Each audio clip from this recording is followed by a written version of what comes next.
Ngayon ipapakita ko sa inyo kung sino ang mas mabilis mag-print, si L121 ba o si L3210.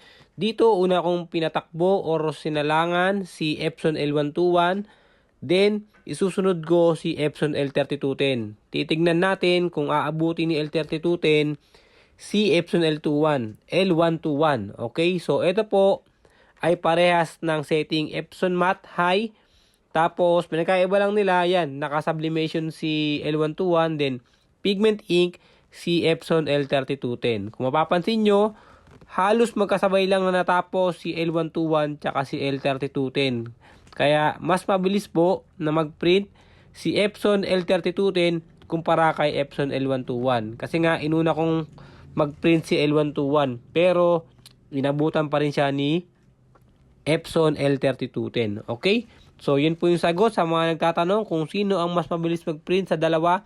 Mas mabilis pong mag-print si Epson L3210.